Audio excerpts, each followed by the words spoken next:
السلام علی رسول اللہ صلی اللہ علیہ وسلم۔ آج نواں پارہ ہے۔ نواں اس پارے کے شروع میں اللہ رب العزت نے 8ویں کا آخری رکوع اور 9ویں اس پارے کا ابتدائی رکوع، اس میں اللہ رب العزت نے شعیب علیہ السلام اور ان کی قوم کا ذکر کیا۔ اللہ کے نبی شعیب علیہ السلام نے، یہ قوم جو تھی بہت مالدار تھی، اللہ رب العزت نے کافی ان کو نوازا ہوا تھا اپنی رحمتوں سے۔ تو جہاں یہ شرک کرتے تھے، شرک کے ساتھ ساتھ یہ قوم مال تول میں کمی بھی کرتی، چوریاں، ڈاکہ زنی، رہزنوں کو تنگ کرنا، یہ سارے کام بھی ان میں پائے جاتے تھے۔ اللہ تعالیٰ نے جب شعیب علیہ السلام کو مبعوث فرمایا تو انہوں نے توحید کی دعوت کے ساتھ ساتھ انہیں یہ بھی حکم دیا کہ مال تول میں کمی نہ کیا کرو، پورا پورا دیا کرو اور پورا ہی لیا کرو، کم زیادہ نہ کیا کرو۔ لیکن قوم نے بجائے اس کے کہ وہ سمجھتی بات کو، اللہ کا پیغام سنتی اور عمل کرتی، الٹا شعیب علیہ السلام کو ہی دھمکیاں دینا شروع کر دی۔ تو اللہ رب العزت نے فرمایا فَأَخَذَتْهُمُ الرَّجْفَةُ فَأَصْبَحُوا فِي دَارِهِمْ جَاثِمِينَ۔ تو زلزلے کے ذریعے اللہ رب العزت نے اس قوم کو ہلاک کر دیا۔ جب صبح ہوئی، رات کو زلزلہ آیا، اللہ تعالیٰ نے فرمایا فَأَصْبَحُوا فِي دَارِهِمْ جَاثِمِينَ، صبح اس حال میں انہوں نے کی کہ وہ اپنے گھروں میں گرے پڑے تھے۔ اللہ رب العزت اپنی رحمت سے معاف فرمائے، آج ہمارا بھی یہی حال ہے، ہم بھی یہی کر رہے ہیں مال تول میں کمی، بلکہ ہم تو ان سے بھی بڑھ گئے ہیں اللہ کی نافرمانی میں۔ میں کل ہی ایک ویڈیو دیکھ رہا تھا کہ گندم کا وزن بڑھانے کے لیے ایک شخص مٹی ڈال رہا تھا، گندم کا وزن بڑھانے کے لیے اس میں مٹی ڈال رہا تھا۔ یہ تو ہماری صورتحال ہے، مال تول میں جو کمی کرنی ہے وہ تو کرنی ہی کرنی ہے ہم نے، اوپر سے دھوکہ دہی بھی کر رہے ہیں وزن بڑھانے کے لیے مٹی۔ اللہ رب العزت معاف فرمائے، جو مٹی ڈال رہے ہو تم برا، کتنے کو پیسے اس سے کما لو گے؟ کیا وہ ساری زندگی تمہیں کافی ہوں گے؟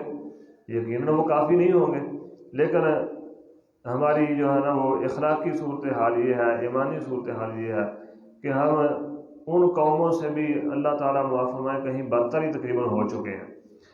تو پھر جب اللہ کے عذاب آتے ہیں پھر کہتے ہیں جی ہم تو مسلمان ہیں، ہمارے اوپر کیوں عذاب آتے ہیں؟ بھائی مسلمان ہو کر بھی آپ تم کام اگر ویسے نہیں کرتے مسلمانوں والے، اللہ کی نافرمانی کے کام کرو تو پھر عذاب کیوں نہ آئے؟ اب قوم کو شرک اور مال تول کی کمی کی وجہ سے اللہ تعالیٰ نے زلزلے کے ساتھ ہلاک کر دیا۔ پھر اللہ تعالیٰ نے فرمایا کہ میری فرما برداری کریں تو اس کا کیا فائدہ ہے، اگر نبی کی نافرمانی کریں تو اس کا کیا نقصان ہے۔ فرمایا وَلَوْ أَنَّ أَهْلَ الْقُرَىٰ آمَنُوا وَاتَّقَوْا لَفَتَحْنَا عَلَيْهِمْ بَرَكَاتٍ مِّنَ السَّمَاءِ وَالْأَرْضِ وَلَٰكِنْ كَذَّبُوا فَأَخَذْنَاهُمْ بِمَا كَانُوا يَكْسِبُونَ۔ فرمایا اگر بستیوں والے جن کو یعنی اللہ نے ہلاک کیا، جن قوموں کو اللہ نے ہلاک کیا، اگر وہ اللہ تعالیٰ کی نافرمانی کرتے ہیں تو ان کے ساتھ یہ اللہ تعالیٰ نے سلوک کیا، وَلَٰكِنْ كَذَّبُوا فَأَخَذْنَاهُمْ بِمَا كَانُوا يَكْسِبُونَ۔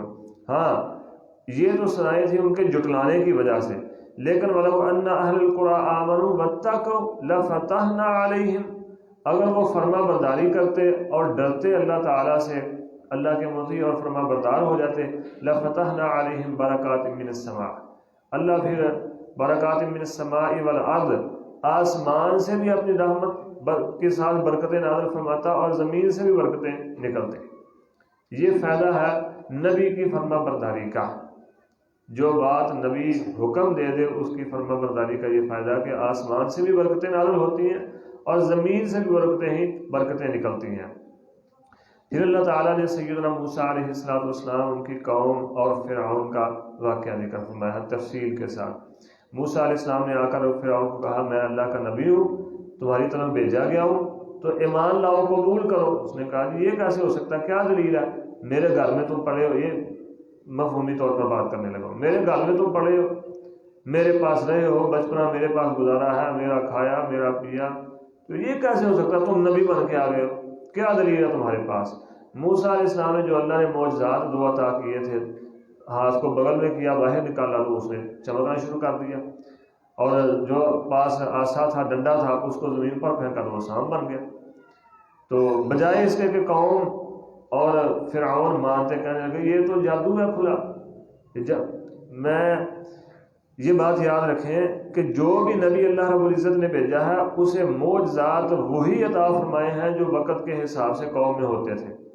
جیسا کہ موسیٰ علیہ السلام کے دور میں جادو جو تھا وہ بڑا عام تھا، اسی طرح معجزات عطا کیے گئے۔ عیسیٰ علیہ السلام کے دور میں حکمت عروج پر تھی تو معجزات بھی ویسے ہی عطا کیے گئے، بیماروں کو صحت یابی ہوتی تھی، ہاتھ پھیرتے تھے تو اندھا ٹھیک ہو جاتا تھا، کوڑ کے مرض والا ٹھیک ہو جاتا تھا۔ تو جو نبی صلی اللہ علیہ وسلم کے دور میں، یعنی ہمارے نبی صلی اللہ علیہ وسلم کے دور میں فصاحت و بلاغت تھی تو آپ کو قرآن کی صورت میں ویسا معجزہ عطا کیا گیا۔ تو جو جس وقت کے حساب، جو وقت کے اعتبار سے چیز معروف ہوتی ہے، اللہ تعالیٰ معجزات بھی ویسے ہی عطا کرتے ہیں تاکہ لوگوں کو سمجھنے میں آسانی ہو جائے۔ تو کہتا ہے یہ تو جادو ہے، ہم بھی یہ کام کر سکتے ہیں۔ جادوگروں کو بلایا، مقابلہ ہوا، سارا جو بھی معاملہ ہوا۔ جب پھر موسیٰ علیہ السلام نے ہجرت کی، قوم بھی ساتھ گئی، یہ پیچھے آیا تو اللہ نے غرق کر دیا۔ اب غرق ہونے لگا ہے تو کہتا ہے آمنت برب موسیٰ و ہارون، میں بھی موسیٰ اور ہارون کے رب پر ایمان لاتا ہوں۔ اللہ تعالیٰ نے فرمایا اس سے پہلے تو تم نافرمانی کرتے تھے، اب کیسے ایمان لاتے ہو؟ الآن، آگے آئے گا انشاءاللہ 11 پارے میں، الآن وقد عصیت قبل وکنت من المفسدین، اس سے اب تم ایمان لا رہے ہو جب اللہ کا عذاب کے شکار ہو چکے ہو، سامنے نظر آ رہا ہے تمہیں، مرنے والے ہو، اب کہتے ہو میں موسیٰ اور ہارون کے رب پر ایمان لاتا ہوں۔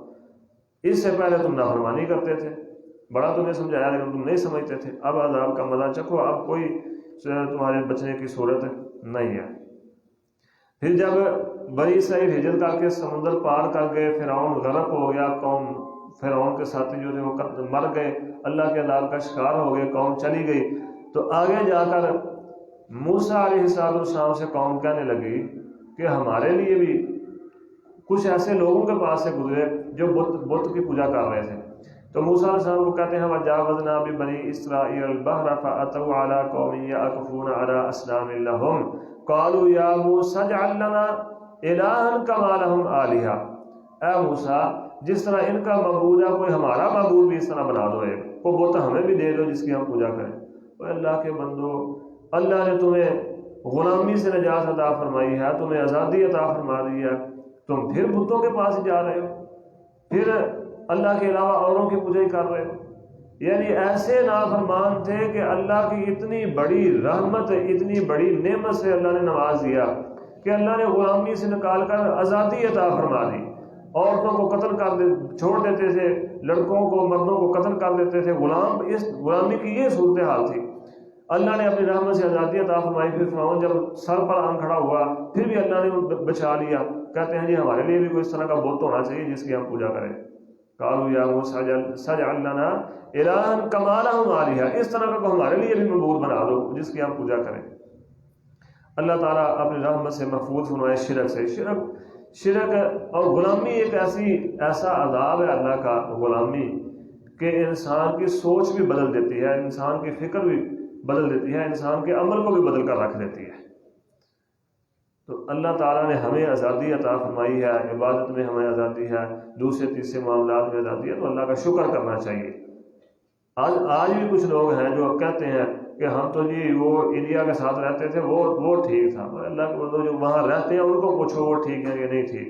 اللہ نے تمہیں آزادی کی نعمت سے نوازا ہے تو اس سے شکر ادا کرو۔ پھر جو ہمارا آزادی کا منانے کا جو طریقہ ہے یہ بھی غلط ہے۔ ہم جناب وہ ناچ لیا، گا لیا، وہ 2-4 جھنڈیاں نکال لی، گلیوں بازاروں میں گھوم پھر لیا، ہم سمجھتے ہیں یہ ہے آزادی منانے کا طریقہ۔ اسلام نے آزادی منانے کا طریقہ بھی سکھایا۔ وہ کیا ہے؟ وہ یہ ہے کہ آزادی منانے کا جو طریقہ ہے وہ یہ ہے کہ نفل شکرانے کے نفل ادا کرو، اللہ کے ہاں سجدہ شکر ادا کرو، یہ ہے آزادی منانے کا طریقہ۔ جب نبی صلی اللہ علیہ وسلم کو فتح نصیب ہوتی تھی تو آپ شکرانے کے نفل ادا کرتے تھے۔ جب سفر سے واپس آتے گھر پہنچتے تو گھر جانے سے پہلے مسجد میں 2 نفل ادا کرتے تھے۔ یہ طریقہ ہے آزادی منانے کا۔ جو طریقہ ہم نے شروع کیا یہ طریقہ درست نہیں ہے۔ آگے پھر اللہ رب العزت نے موسیٰ علیہ السلام کا ذکر کیا، جب موسیٰ علیہ السلام گئے ولما جاء موسیٰ لمیقاتنا وکلمہ ربہ قال رب ارنی، یہ محبت کی بات تھی۔ جب موسیٰ علیہ السلام اللہ تعالیٰ کوہ طور پر گئے، اللہ تعالیٰ کے ساتھ ہم کلام ہوئے تو عرض کی رب ارنی، اے اللہ میں تجھے دیکھنا چاہتا ہوں۔ اللہ تعالیٰ نے فرمایا موسیٰ تم نہیں دیکھ سکتے، ہاں ایسا کرتے ہیں یہ جو پہاڑ ہے اس پر میں اپنی تجلی ڈالتا ہوں، اگر یہ اپنی جگہ پر قائم رہ سکا تو مجھے دیکھ لے گا۔ اللہ تعالیٰ نے اپنے چہرہ پر انور کے سامنے سے نور کے پردوں میں سے صرف ایک پردہ ہٹایا اور تجلی پہاڑ پر معمولی سی تجلی ڈالی تو وہ ریزہ ریزہ ہو گیا پہاڑ۔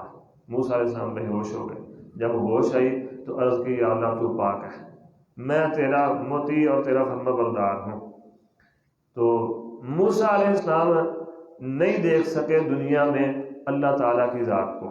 بعض کہتے ہیں کہ امام احمد بن حنبل رحمہ اللہ تعالیٰ نے خواب میں اللہ تعالیٰ کو دیکھا ہے، جبکہ شیخ زبیر علی زئی رحمہ اللہ نے لکھا کہ وہ سند کے ساتھ ثابت نہیں ہے یہ بات۔ مسند احمد کی ایک حدیث کے مطابق، حدیث لمبی ہے، اس کے مطابق رسول اللہ صلی اللہ علیہ وسلم نے خواب میں اللہ تعالیٰ کو دیکھا ہے، اور وہ حدیث ہے شیخ شعیب النوت رحمہ اللہ نے اس کو صحیح کہا ہے، یہ سندن وہ ثابت ہے حدیث۔ ہاں بیداری کی حالت میں اللہ تعالیٰ کو آج تک کسی نے نہیں دیکھا، نہ کوئی دیکھ سکتا ہے۔ لا تدرکہ الابصار وہو یدرک الابصار، اللہ کو کوئی نہیں دیکھ سکتا لیکن اللہ سب کو دیکھتا ہے، اللہ کو کوئی نہیں دیکھ سکتا۔ ایک حدیث ہے ابو موسیٰ اشعری رضی اللہ عنہ سے، فرماتے ہیں کہ نبی صلی اللہ علیہ وسلم نے فرمایا اللہ تعالیٰ اگر اپنے چہرہ پر انور کے سامنے سے نور کے پردوں میں سے ایک پردہ ہٹا دے تو اللہ تعالیٰ کے چہرے کی ہیبت کی وجہ سے دنیا کی ہر چیز جل جائے، سبزہ ہی جل کے راکھ ہو جائے، سبزہ ہی نہ ملے، صرف ایک پردہ ہٹ جائے۔ 70 سے زیادہ پردے ہیں اللہ کے چہرہ مبارک کے سامنے، ایک پردہ ہٹ جائے تو یہ صورتحال ہے، اگر 2 4 5 10 ہٹ جائے تو پھر کیا بنے۔ لیکن اللہ تعالیٰ اپنی رحمت کے ساتھ قیامت والے دن جب فیصلے ہو جائیں گے، جنتی جنت میں، جہنمی جہنم میں چلے جائیں گے، اللہ رب العزت پھر جنتیوں کو اپنا دیدار نصیب فرمائیں گے۔ اللہ ہمیں بھی ان لوگوں میں شامل فرمائے جن کو اپنا دیدار اللہ تعالیٰ روزانہ کروائیں گے، آمین۔ تو نبی صلی اللہ علیہ وسلم نے مسند احمد کی حدیث کے مطابق خواب میں اللہ تعالیٰ کو دیکھا ہے، لا تدرکہ الابصار وہو یدرک الابصار، دنیا کی آنکھ سے کسی نے آج تک نہیں دیکھا، نہ کوئی دیکھ سکے گا۔ پھر نبی علیہ الصلوۃ والسلام کی فضیلت بیان فرمائی، الذین یتبعون الرسول النبی الامی الذی یجدونہ مکتوبا عندہم فی التوراۃ والانجیل، اس رسول کی پیروی کرو جو امی نبی ہے، جسے تم اپنے پاس پاتے ہو، تمہاری کتابوں میں اس کی نشانیاں ذکر ہیں، تم پڑھتے ہو وہ کتابیں، اس کی علامات ذکر ہیں، اس کی پیروی کرو۔ پھر دوسرا نصف سپارہ شروع ہوتا ہے اس آیت سے، وَإِذْ أَخَذَ رَبُّكَ مِن بَنِي آدَمَ مِن ظُهُورِهِمْ ذُرِّيَّتَهُمْ، پیچھے ہم نے تیسرے سپارے کے آخر میں ذکر کیا تھا کہ اللہ تعالیٰ نے کچھ خاص عالم ارواح میں، یعنی انسان کو پیدا کرنے سے پہلے روحوں کی دنیا جو تھی اس میں اللہ تعالیٰ نے کچھ خاص روحیں جمع کی، بلایا ان کو اوعید، جو انبیاء کی روحیں تھیں۔ اللہ تعالیٰ نے پوچھا کہ میں تم سب کے بعد میں ایک بندہ بھیجوں گا، ایک نبی بھیجوں گا، ایک رسول جو تمہاری بھی تصدیق کرے گا، تمہاری کتابوں کی بھی تصدیق کرے گا، اس پر ایمان لانا ہے۔ سب نے اقرار کیا جی ایمان لائیں گے، اللہ ہم اس کی مدد بھی کریں گے، ایمان بھی لائیں گے، اس کے دین کو مانیں گے۔ اب یہ جو ہے آیت، اس میں بھی عالم ارواح کا ہی ذکر ہے۔ فرمایا وَإِذْ أَخَذَ رَبُّكَ مِن بَنِي آدَمَ مِن ظُهُورِهِمْ ذُرِّيَّتَهُمْ وَأَشْهَدَهُمْ عَلَىٰ أَنفُسِهِمْ أَلَسْتُ بِرَبِّكُمْ قَالُوا بَلَىٰ شَهِدْنَا أَن تَقُولُوا يَوْمَ الْقِيَامَةِ۔ اللہ تعالیٰ وہاں تو خاص جمع ہوئے تھے، لیکن اب خاص نہیں، عام سارے، میں بھی، آپ بھی، ہمارے اگلے بھی، پچھلے بھی، جو گزر چکے ہیں وہ بھی، جنہوں نے آنا ہے قیامت تک وہ بھی، سب کے سب کو اللہ تعالیٰ نے جمع کر لیا۔ ہاں بھائی بتاؤ، الست بربکم، تمہارا رب ہوں کہ نہیں؟ سب نے عرض کیا قالوا بلا، کیوں نہیں، اللہ تو ہی ہمارا رب ہے۔ شہدنا ان تقولوا یوم القیامت انا کنا عن ھذا غافلین، گواہ ہو جاؤ پھر یہ نہ کہنا قیامت کو کہ ہمیں پتہ ہی نہیں چلا، ہم تو غافل ہی رہ گئے۔ او تقولوا انما اشرک آباؤنا من قبل وكنا ذریۃ من بعدهم افتهلكنا بما فعل المبطلون۔ یہ اب کوئی یہ کہے کہ مجھے تو پتہ ہی نہیں چلا جی اللہ بھی کوئی ہے یا نہیں ہے، تو یہ اس کی بات قبول نہیں کی جائے گی، کیونکہ اللہ کے ساتھ وعدہ کر کے آئے ہیں۔ اللہ مرنے سے پہلے کلمہ حق زبان سے ضرور ادا کروا دیتا ہے۔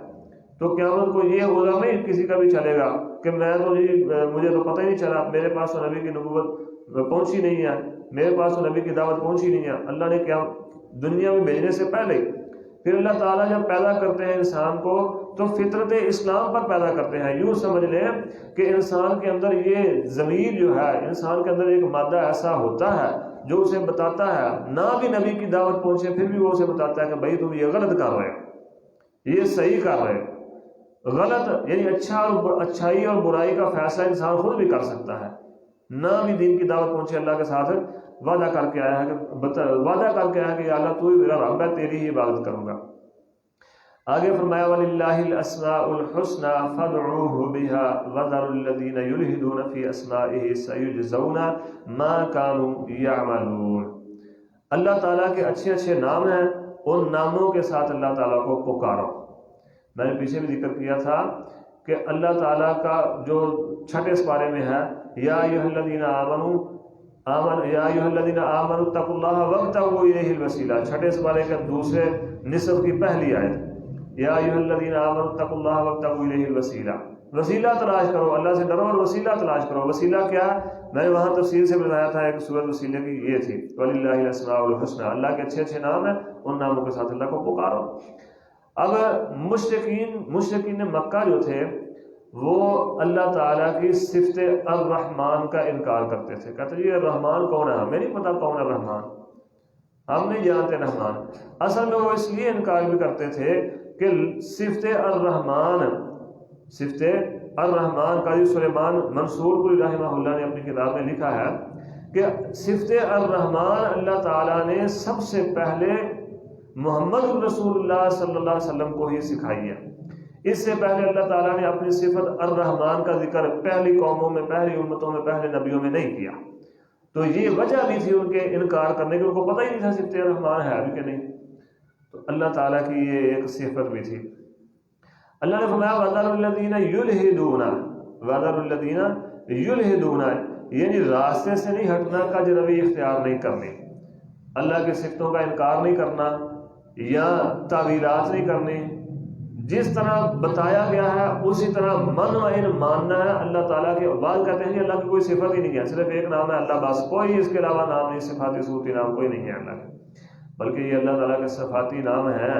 ایک حدیث میں آتا ہے، حدیث صحیح ہے، نبی علیہ السلام نے فرمایا اللہ تعالیٰ کے بہت سارے نام ہیں، چند ایک اللہ نے ہمیں بتائے ہیں، اور بے شمار ایسے نام ہیں جو غیب میں اللہ کے پاس ہے، اللہ نے کسی کو سکھائے نہیں ہے۔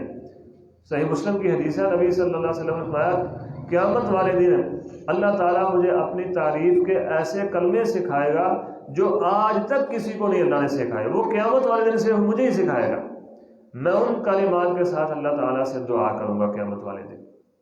یعنی یہ جو ہم جو صفاتی نام ہمارے پاس ہیں، یہ تو بالکل چند ایک گنتی کے گنے چنے ہیں، ورنہ بے شمار ایسے نام ہیں جو پتہ ہی نہیں ہمیں۔ پھر ایک حدیث میں آتا ہے، نبی صلی اللہ علیہ وسلم نے فرمایا اللہ تعالیٰ کے ایک کم 100 نام ہیں، جو احصاہا، جو ان کو یاد کر لے، ان کے مطابق اپنا عقیدہ اور عمل بنا لے، اللہ تعالیٰ اسے اپنی رحمت کے ساتھ جنت نصیب فرمائیں گے۔ اللہ تعالیٰ اسے اپنی رحمت کے، اب عقیدہ کیا ہے؟ مثال کے طور پر میں ایک مثال لیتا ہوں۔ اللہ تعالیٰ کی ایک صفت ہے رازق، رزق دینے والا۔ اللہ تعالیٰ کی ایک صفت کیا ہے؟ رازق، رزق دینے والا۔ تو اس کے مطابق ہمارا عقیدہ ہو کہ رزق صرف اللہ کی ذات دیتی ہے، اللہ کے علاوہ کوئی اور رزق نہیں دیتا۔ ایک بات عمل کیا ہو؟ عمل یہ ہو کہ اللہ تعالیٰ دیتا ہے تو ہمیں بھی آگے غریبوں، یتیموں، مسکینوں میں، حقداروں میں دینا چاہیے، تقسیم کرنا چاہیے۔ یہ ہے عقیدہ اور عمل، یاد بھی کرنا ہے، عقیدہ بھی بنانا ہے، عمل بھی کرنا ہے۔ ایک اللہ تعالیٰ کی صفت ہے شاکر، یعنی قدردان۔ اللہ تعالیٰ اپنے بندوں کے اعمال کی قدر کرتا ہے، یہ نہیں کہ نہ قدری کرتا ہے اللہ تعالیٰ، اللہ تعالیٰ قدر کرتا ہے، ان کو پورا پورا اجر دیتا ہے۔ اس کے مطابق پہلے یہ اللہ کی صفت یاد ہو، اس کے مطابق عقیدہ ہو کہ اللہ تعالیٰ شاکر ہے، اپنے بندوں کی اعمال کی، اللہ تعالیٰ اپنے بندوں کے کاموں کی قدر کرتا ہے، نیکیوں کی قدر کرتا ہے۔ پھر اس کے مطابق عمل بھی ہو، عمل عمل کیسے؟ آپ بھی لوگوں کے اچھے کاموں کی قدر کریں، تعریف کریں، اور لوگوں کو اچھے کام کی تعلیم دیں، لوگوں کو بتائیں کہ اللہ تعالیٰ کی یہ صفت ہے، یعنی عقیدہ بھی ہو، یاد بھی ہو، عقیدہ بھی ہو، اور اسی کے مطابق عمل بھی ہو۔ اللہ ہمیں سمجھنے کی اور عمل کی توفیق عطا فرمائے۔ آگے اللہ تعالیٰ نے فرمایا قُل لَا أَمْلِكُ لِنَفْسِي نَفْعًا وَلَا ضَرًّا إِلَّا مَا شَاءَ اللَّهُ وَلَوْ كُنْتُ أَعْلَمُ الْغَيْبَ لَاسْتَكْثَرْتُ مِنَ الْخَيْرِ وَمَا مَسَّنِيَ السُّوءُ إِنْ أَنَا إِلَّا نَذِيرٌ وَبَشِيرٌ لِقَوْمٍ يُؤْمِنُونَ۔ نبی علیہ السلام کے متعلق پتہ تھا اللہ رب العزت کو آنے والوں نے یہ کچھ کرنا ہے۔ اللہ نے پہلے قرآن میں نازل فرمایا نبی فرما دیجیے لا املک لنفسی نفعا ولا ضرا الا ما شاء اللہ، لوگوں میں اپنی جان کے نفع نقصان، یعنی نبی صلی اللہ علیہ وسلم فرما رہے ہیں میں اپنی جان کے نفع نقصان کا مالک نہیں ہوں، مجھے تو اپنے متعلق کوئی اختیار حاصل نہیں ہے۔ لوگ کہتے ہیں نبی علیہ السلام کو ہر چیز کا اختیار تھا، مختار کل تھے آپ، ہر چیز کا آپ کو اختیار تھا، جو چاہتے سو کر لیتے آپ۔ اب ایک طرف ان کا یہ عقیدہ ہے، دوسری طرف قرآن کی یہ آیت ہے لا املک لنفسی نفعا ولا ضرا الا ما شاء اللہ، جو اللہ چاہتا ہے وہی ہوتا ہے۔ مجھے حدیث یاد آ گئی، نبی علیہ السلام کے پاس ایک بندہ آیا، اس نے کہا اللہ کے نبی جو اللہ چاہے اور جو آپ چاہیں۔ نبی علیہ السلام نے فرمایا تو مجھے اللہ کا شریک بنا رہا ہے، ایسے نہ کہا، ایسے کہا جو اللہ اکیلا چاہے، بس ہوتا وہی ہے جو اللہ تعالیٰ کی ذات چاہتی ہے، اس کے علاوہ کوئی کچھ بھی نہیں کر سکتا۔ لا املک لنفسی نفعا ولا ضرا الا ما شاء اللہ، جب کائنات کی سب سے عظیم ہستی محمد الرسول اللہ صلی اللہ علیہ وسلم کی ہستی، وہ اپنے نفع نقصان کے مالک نہیں ہے، وہ اللہ کی چاہت کے آگے اپنی چاہت نہیں چلا سکتے، وہ کچھ نہیں کر سکتے، تو ان کے بعد کوئی پیر ہو، کوئی فقیر ہو، کوئی ملنگ ہو، جو بھی ہو، وہ عبد القادر جیلانی رحمۃ اللہ علیہ ہوں، وہ علی حجویری رحمۃ اللہ علیہ ہوں، یا کوئی بھی ہو، کوئی بھی کچھ نہیں کر سکتا۔ وَلَوْ كُنْتُ أَعْلَمُ الْغَيْبَ، فرمایا ان کو یہ بھی بتا دو کہ اگر میں غیب، کہتے ہیں نا آپ غیب بھی جانتے ہیں، پیروں کی بلیاں بھی غیب جانتی ہیں، وَلَوْ كُنْتُ أَعْلَمُ الْغَيْبَ لَاسْتَكْثَرْتُ مِنَ الْخَيْرِ، اگر مجھے غیب کا علم ہوتا تو میں اپنے لیے بھلائیاں اکٹھی کر لیتا۔ اگر نبی صلی اللہ علیہ وسلم کو غیب کا علم ہوتا تو آپ اپنے چچا سید الشہداء امیر حمزہ کو میدان جنگ میں لے کر جاتے، پتہ ہونا تھا بھائی اس نے شہید ہو جانا، میں اس کو لے کے ہی نہ جاؤں، یہی تھی نا بلائی۔ اگر پتہ ہوتا کہ ہم قافلے پر حملہ کرنے جا رہے ہیں، مکے والوں کے تجارتی قافلے پر، آگے تو ٹکراء ہو جانا ہے دشمنوں کے ساتھ، جنگی قافلے کے ساتھ ہو جانا ہے، لشکر کے ساتھ ہو جانا ہے، تو آپ کبھی جاتے؟ بلکہ صاحب جب آپ نے اعلان کیا فرمایا لوگوں، سیرت ابن ہشام میں حدیث ہے، اسی طرح صحیح مسلم میں بھی ہے روایت، فرمایا لوگوں یہ مکے والوں کا قافلہ ہے، اس کو روکو، ممکن ہے اللہ تعالیٰ یہ قافلہ تمہیں غنیمت کے طور پر عطا فرما دے۔ یہ نیت لے کر آپ مدینے سے نکلے تھے۔ صحابہ نے فرمایا جس کے پاس سواری میسر ہے وہ ہمارے ساتھ چلے، جس کے پاس نہیں ہے، جس کی سواری تیار نہیں ہے وہ نہ چلے۔ صحابہ نے عرض کی اللہ کے نبی ہماری سواری فلاں جگہ پر ہے، اگر آپ اجازت دیں تو جا کر لے آئیں۔ نبی علیہ السلام نے فرمایا نہیں، جس کی یہاں موجود ہے اب سواری وہ ہمارے ساتھ چلے، جس کی موجود نہیں ہے وہ نہ چلے۔ صحابہ اکرام نہیں تھے، اکثر صحابہ مدینے میں رہے، اگر پتہ ہوتا کہ آگے تو دشمن کے ساتھ مقابلہ ہونا تو آپ قطعاً بھی کسی صحابی کو، بلکہ صحابہ نے آ کر عرض کی اللہ کے نبی، جب اللہ تعالیٰ نے فتح سے ہم کنار فرمایا، صحابہ خوشخبریاں لے کر آئے، یعنی مبارکباد دینے کے لیے آئے، تو عرض کی اللہ کے نبی، صحابی کا نام مجھے ابھی فی الحال یاد نہیں، غالباً کعب ہے ان کا نام، نہیں نام مجھے صحیح نہیں یاد، تو انہوں نے کہا اللہ کے نبی اگر مجھے پتا ہوتا کہ دشمن کے ساتھ مقابلہ ہونا ہے تو میں کبھی بھی پیچھے نہ رہتا، مجھے تو یہی تھا کہ شاید وہ قافلے کو روکنا ہے، تو وہ 5 10 20 25 بندے ہوں گے، ہمارے 200 بندہ جا رہا ہے تو وہ تو دیکھ کے ویسے ہی بھاگ جائیں گے۔ تو نبی صلی اللہ علیہ وسلم نے فرمایا تو سچ کہہ رہا ہے، یعنی آپ کو پتا ہوتا کہ آگے دشمن کے ساتھ مقابلہ ہونا ہے تو آپ پورا لشکر لے کر جاتے، تیاری کر کے جاتے، آپ تو قافلے کو روکنے گئے تھے۔ اس سے معلوم ہوا وَلَوْ كُنْتُ أَعْلَمُ الْغَيْبَ لَاسْتَكْثَرْتُ مِنَ الْخَيْرِ، اللہ کے نبی غیب بھی جانتے نہیں تھے۔ وَمَا مَسَّنِيَ السُّوءُ، مجھے کوئی بھی تکلیف نہ پہنچتی۔ نبی صلی اللہ علیہ وسلم کو کتنی تکلیفیں پہنچی ہیں، صحابہ شہید ہوئے، بیٹیوں کی وفات، بیٹیوں کو تکلیفیں پہنچائی گئیں، طلاق دی گئی۔ اب ایک باپ کے لیے سب سے مشکل وقت اور سب سے غمگین اور کربناک وقت تب ہوتا ہے کہ جب اس کی بیٹی کو طلاق ہو جاتی ہے۔ اس وقت اس باپ پر کیا گزرتی ہے یہ وہ باپ ہی بتا سکتا ہے، اور نبی صلی اللہ علیہ وسلم کی بیٹی کو طلاق دی گئی ہے صرف اس لیے کہ آپ نبوت کا اعلان کیوں کرتے ہیں، ہمارے معبودوں کو برا کیوں کہتے ہیں، بس، اور کوئی جرم نہیں تھا بیٹیوں کا، بیٹیوں کو تکلیفیں پہنچانے کی کوئی اور وجہ نہیں تھی، یہی وجہ تھی۔ پھر اللہ تعالیٰ نے آگے شرک کا رد کیا، جس کا خلاصہ مختصر یہ ہے کہ جن کو تم اللہ کے علاوہ پکارتے ہو یہ اللہ کے شریک نہیں ہے، یہ تو خود پیدا کیے گئے ہیں، یہ بعض امثالکم، جس طرح تم انسان ہو اسی طرح یہ بھی انسان ہے، یہ کچھ نہیں کر سکتے، اس لیے اللہ کے علاوہ کسی اور کو نہ پکارو۔ آگے پھر اللہ رب العزت نے فرمایا وَإِذَا قُرِئَ الْقُرْآنُ فَاسْتَمِعُوا لَهُ وَأَنصِتُوا، جب قرآن کی تلاوت کی جائے تو خاموش ہو کر سنا کرو، فَانصِتُوا لَعَلَّكُمْ تُرْحَمُونَ، تاکہ تمہارے اوپر رحم کیا جائے۔ پھر اللہ تعالیٰ نے فرمایا جن کو تم اللہ کے علاوہ پکارتے ہو قُلِ ادْعُوا شُرَكَاءَكُمْ ثُمَّ كِيدُونِي فَلَا تُنظِرُونَ، اے نبی ان کو فرما دیجئے کہ جن کو تم اللہ کے علاوہ پکارتے ہو اگر واقعی وہ کچھ کر سکتے ہیں تو پھر آؤ میرے خلاف کوئی تدبیر کرو، مجھے کوئی نقصان پہنچاؤ، مجھے ایک لمحے کی بھی مہلت نہ دو، یعنی کر تو یہ کچھ سکتے نہیں ہے، تو جب یہ کچھ کر نہیں سکتے پھر دین کو کیوں نہیں، اسلام کو قبول کرتے، اللہ کی توحید کو کیوں نہیں قبول کرتے۔ آگے پھر اللہ تعالیٰ نے فرمایا خذ العفو وامر بالعرف واعرض عن الجاہلین، درگزر اختیار کر اور نیکی کا حکم دے، جاہلوں سے کنارہ کشی اختیار کر۔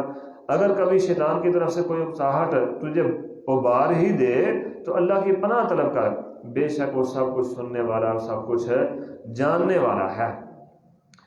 آگے پھر وَإِذَا قُرِئَ الْقُرْآنُ، جب قرآن پڑھا جائے تو خاموشی اختیار کر کے سنا کرو، لَعَلَّكُمْ تُرْحَمُونَ، تاکہ تمہارے اوپر رحم کیا جائے۔ معلوم ہوا قرآن کی تلاوت کرنا اللہ تعالیٰ کی رحمت کا سبب ہے، اور بھی بے شمار فوائد ہیں قرآن کی تلاوت کے۔ اللہ ہمیں قرآن پڑھنے کی اور عمل سمجھنے کی اور عمل کی توفیق عطا فرمائے۔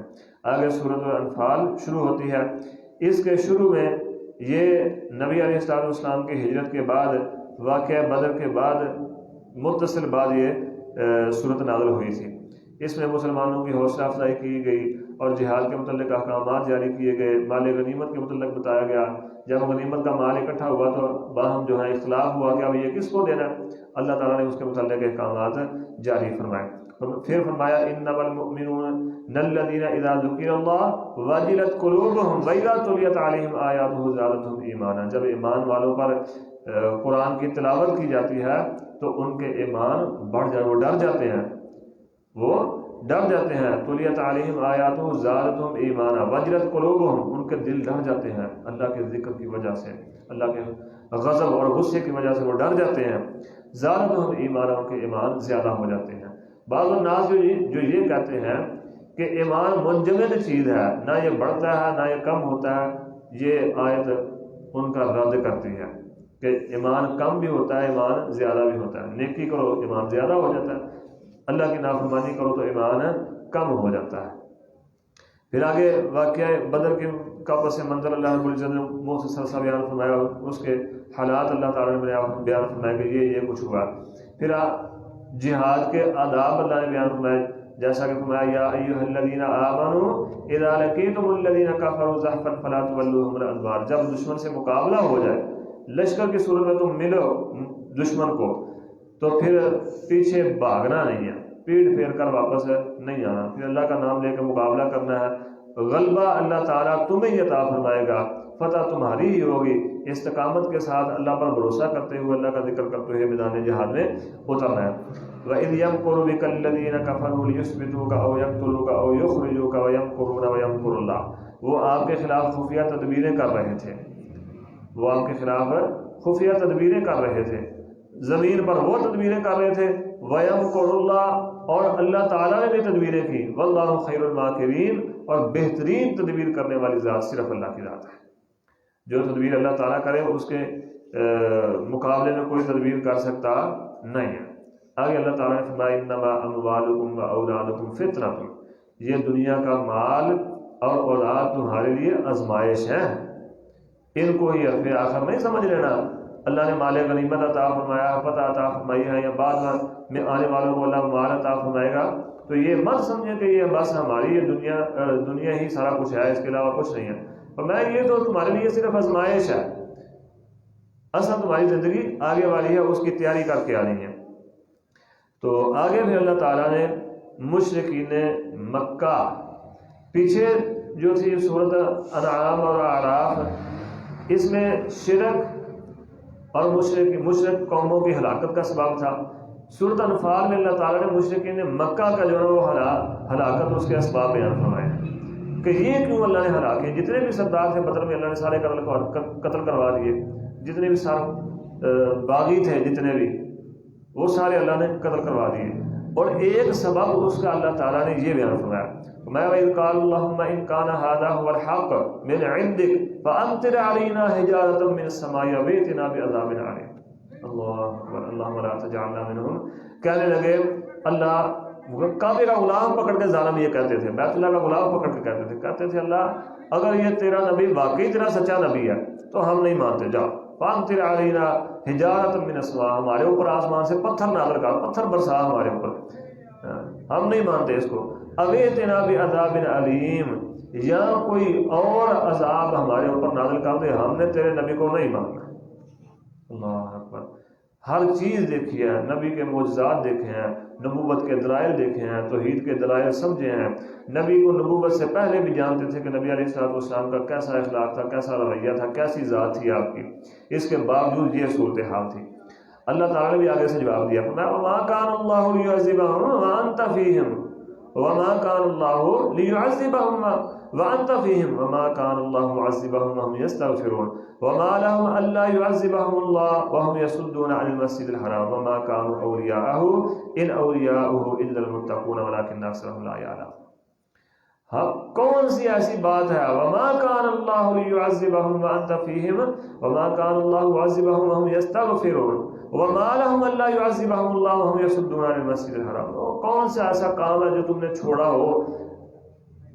اب یہ تو تم دعائیں کر رہے ہو اپنے لیے، دعاؤں کے علاوہ بھی تم نے ایسے کام، کوئی بھی ایسا کام نہیں چھوڑا جو اللہ کے عذاب کو دعوت دینے والا نہ ہو۔ اور سب سے بڑی بات ہو، اللہ کی مسجدوں سے، مسجد حرام سے لوگوں کو روکتے ہو، منع کرتے ہو کہ وہ آ کے یہاں اللہ کی عبادت نہ کر سکے۔ آج بھی کچھ لوگ ہیں، مسجد کے باہر لکھا ہوتا ہے یہ فلاں مکتبہ فکر کی مسجد ہے، اس کے علاوہ کوئی بھی نہیں آ سکتا، یہ بریلیوں کی مسجد ہے، اس کے علاوہ کوئی نہیں اس میں آ سکتا، یہ دیوبندیوں کی مسجد ہے، اس کے علاوہ دیوبندیوں کے علاوہ اس میں کوئی نہیں آ سکتا، یہ فلاں کی مسجد ہے، اس کے علاوہ یہ اس مکتبہ فکر کے لوگوں کے علاوہ اس مسجد میں کوئی اور نہ آئے۔ اللہ تعالیٰ نے فرمایا یہ مشرکین مکہ کی ہلاکت کا سبب بنا ہے۔ یہ قرآن 10واں پارہ سورۃ الانفال ہے، فرمایا وَهُمْ يَصُدُّونَ عَنِ الْمَسْجِدِ الْحَرَامِ، تم مسجد حرام سے لوگوں کو روکتے ہو۔ مسجد اللہ کا گھر ہے، ان کو اللہ کا گھر رہنے دینا چاہیے، ہر کسی کو اس میں داخل ہونے دینا چاہیے اللہ کی عبادت کے لیے۔ تو اللہ نے فرمایا کوئی ایسا کام نہیں تم نے چھوڑا۔ اب مکے میں کیوں نہیں ان پر عذاب آیا؟ وہ مکے سے نکل کر مدینے، یعنی مکے کے حدود سے نکل کر باہر آیا تو پھر اللہ نے سارے کے سارے قتل کروا دیے، مکے میں کیوں نہیں آیا؟ فرمایا اس لیے نہیں آیا کہ وَأَنْتَ فِيهِمْ، آپ ان میں موجود ہیں، آپ کی موجودگی کی وجہ سے ہم ان پر عذاب نہیں نازل کر رہے۔ یعنی رسول اللہ صلی اللہ علیہ وسلم، پہلے ایک دن سوال آیا تھا وہ عالم آن لائن پروگرام میں کہ ہم لوگ جو ہیں وہ انبیاء اولیاء کے تبرکات کے بھی منکر ہیں، تو قرآن تبرکات بتا رہا ہے، نبی صلی اللہ علیہ وسلم کا وجود بھی متبرک ہے، جس جگہ آپ کا وجود ہوتا تھا وہاں عذاب مانگنے پر بھی اللہ عذاب نہیں نازل فرماتا تھا۔ جیسے ہی نکل کے نبی صلی اللہ علیہ وسلم مدینہ تشریف آئے، ایک سال ہی گزرا، اللہ نے سارے کے سارے لا کر بدل میں قتل کروا دیے مسلمانوں کے ہاتھوں۔ جو کل تک عذاب مانگتے تھے اللہ پتھر برسا دے ہمارے اوپر، کوئی اور عذاب نازل کر، ہم نے نہیں ماننا ان کو، ہم نہیں مانتے یہ تیرا نبی ہے۔ اللہ تعالیٰ نے پھر ایک سال ہی گزرا ابھی، نبی علیہ السلام مدینہ تشریف لائے، ایک سال بعد اللہ نے میدان بدر میں سارے کے سارے قتل کروا دیے جتنے بھی یہ باغی تھے۔ آگے اللہ تعالیٰ نے فرمایا قُلْ لِلَّذِينَ كَفَرُوا إِن يَنْتَهُوا يُغْفَرْ لَهُم مَّا قَدْ سَلَفَ، یہ سنت ہے جو پچھلوں کے ساتھ بھی ہو چکی ہے، یعنی جو پچھلوں کے ساتھ ہم نے کیا وہ ان کے ساتھ بھی ہوگا اگر یہ بات نہ آئے تو۔ آگے پھر اللہ تعالیٰ نے مسلمانوں کو حکم دیا وَقَاتِلُوهُمْ حَتَّىٰ لَا تَكُونَ فِتْنَةٌ وَيَكُونَ الدِّينُ كُلُّهُ لِلَّهِ۔ اس سے پہلے یعنی بدر سے پہلے اللہ نے جہاد کا حکم نہیں دیا تھا، جہاد کی اجازت نہیں تھی، اب جہاد کی اجازت مل گئی ہے، میدان جہاد میں جہاد کرنے کے، دشمن سے مقابلہ کرنے کی اجازت مل گئی ہے، تو اللہ تعالیٰ نے پھر حکم کیا دیا وَقَاتِلُوهُمْ حَتَّىٰ لَا تَكُونَ فِتْنَةٌ وَيَكُونَ الدِّينُ كُلُّهُ لِلَّهِ۔ اب بیٹھنا نہیں ہے، اب جب تک دنیا سے فتنہ ختم نہیں ہو جاتا، دین سارے کا سارا غالب نہیں ہو جاتا، اللہ کا کلمہ جو ہے وہ بلند نہیں ہو جاتا، تب تک جہاد کرتے ہی رہنا ہے۔ اللہ ہمیں سمجھنے کی اور عمل کی توفیق عطا فرمائے۔ سبحان ربک رب العزت عما یصفون وسلام علی المرسلین والحمد للہ رب العالمین۔